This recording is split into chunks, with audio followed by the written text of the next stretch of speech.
Le 21 janvier 1933 paraissait dans l'Action française le premier article de François Vineuil consacré au film 14 juillet, texte intégral. Une fois de plus, René Clair vient de déjouer les prévisions de ceux qui, pensant le connaître le mieux, composaient déjà, dans leur impatiente curiosité, maint tableau que le titre leur semblait bien appelé. Mais la première bobine n'est pas achevée qu'ils sont déjà confus de leur facile imagination, qu'ils s'inclinent, charmés, devant la volonté de l'auteur, prêts à le suivre où il lui plaira. On attendait de la truculence, un coup de cymbale sur les mots 14 juillet semble préluder à la farandole, mais aussitôt s'élève un chœur de voix lente, immatérielle. L'écran nous livre un décor de cet admirable artiste qu'est Meerson, une synthèse parisienne plus vraie que toutes les réalités, toute la poésie de nos faubourgs convoquée dans cet humble coin perdu, dont les façades vivantes, la perspective montmartroise en trompe-l'œil, est capable de mouiller les yeux d'un exilé. Le film part avec quelque nonchalance, mais des détails si savoureux que le grand public ne peut être dérouté. Quant aux initiés, plus ou moins savants de la technique cinégraphique, ils sont tout occupés à un plaisir devenu bien rare.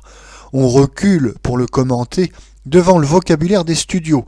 C'est pourtant de la suavité d'un fondu, de la grâce et de la souplesse d'un travelling dont il faudrait parler ici. En flânant délicieusement de porte en porte, de badaud en badaud, on fait connaissance avec les héros. Anna, la fille de la fleuriste, celui qu'elle guette si souvent à la fenêtre d'en face, Jean le chauffeur, et celle qui viendra troubler l'idylle ébauchée, Paula, la petite étrangère, riche de sa valise, de sa câline rosserie, de ses mensonges et de son imperturbable instinct du cœur masculin. La musique et les lanternes de la fête populaire ne seront qu'une occasion classique pour précipiter l'histoire de ces âmes simples.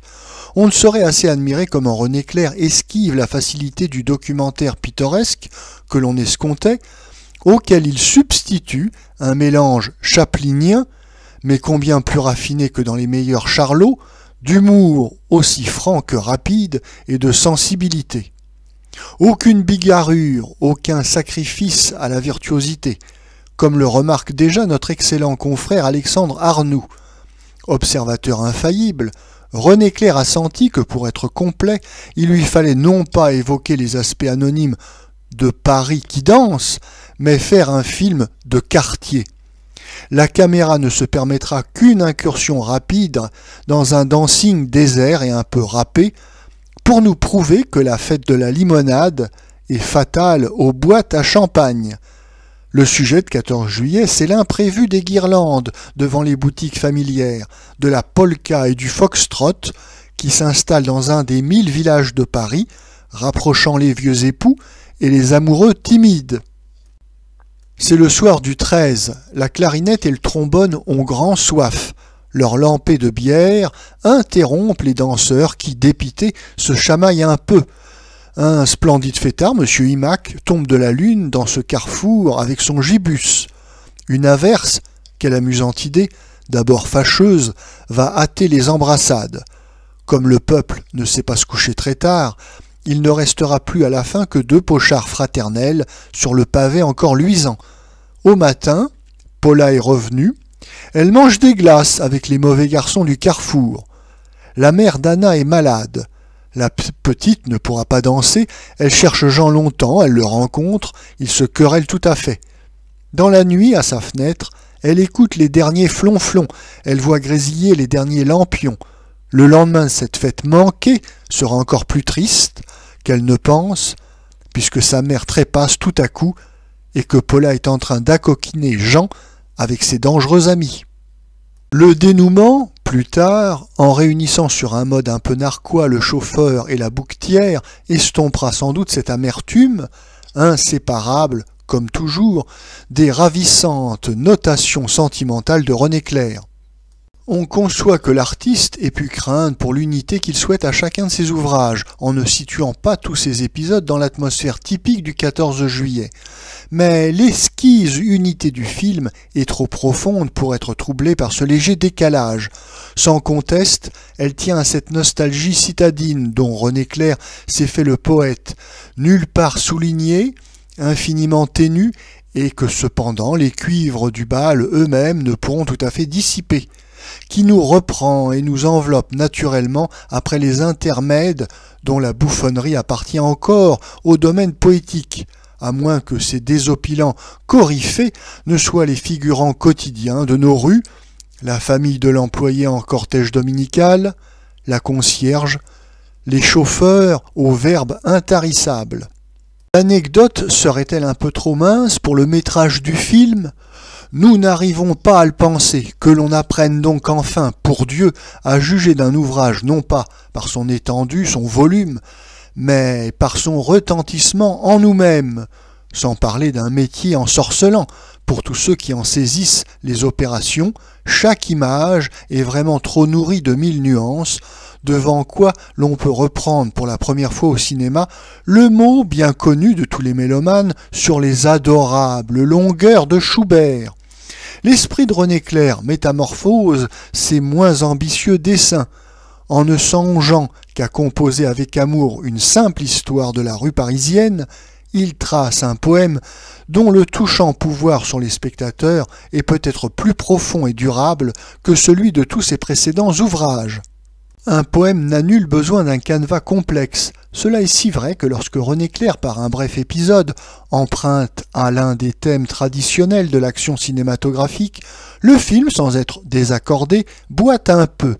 Il s'agit non d'une erreur d'atmosphère, mais d'une petite faille du scénario, peu fréquente dans ce travail d'horlogerie que sont les découpages de René Clair. Nous parlons bien entendu de l'attaque par la bande de Jean du café où Anna est devenue serveuse. On souhaiterait auparavant un ou deux raccords pour nous expliquer mieux le revirement du jeune chauffeur. La scène en soi est traitée à ravir, avec ses points de suspension dont le secret pour nous tenir en haleine n'appartient qu'à René Clair. Le jeu étonnant de M. Emos et sa splendide culbute sur le piano mécanique. Mais les conséquences de l'incident sont à la fois insuffisantes et un peu arbitraires. Pour n'être pas écrasés dans le cadre de cette chronique par un afflux d'observations, nous avons résisté à l'impatience de revoir 14 juillet, mais que de remarques déjà trop nombreuses qui s'imposeraient.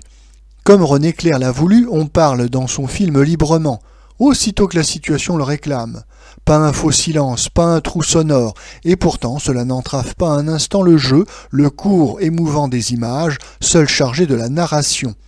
On notera aussi comment la mesure peut permettre à un auteur de se renouveler sans nous laisser percevoir le moindre effort, grâce à ces thèmes qu'il n'avait pas épuisés, qu'il ne reprend pas, mais prolonge.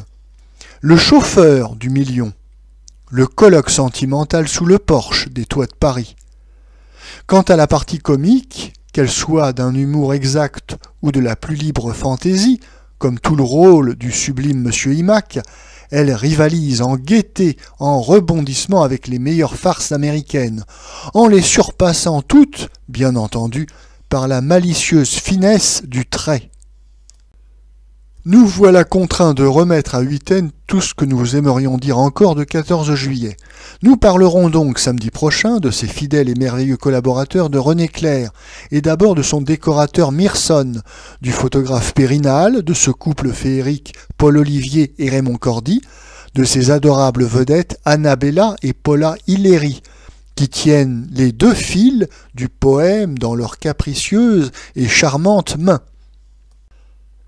Nous allons de ce pas revoir 14 juillet qui nous réserve certainement de nouvelles surprises. On peut affirmer, en tout cas dès aujourd'hui, que son auteur poursuit sans une défaillance une carrière à laquelle on ne connaît aucun précédent, aussi bien par la continuité de ses réussites que par la somme des responsabilités qu'accumule crânement sur lui René Clair, scénariste, monteur et metteur en scène de tous ses ouvrages. Nous en avions d'ailleurs la certitude avant de connaître une seule bobine de 14 juillet, Lorsqu'il est vraiment courageux, lucide et fécond, l'esprit a le dernier mot, même au cinéma.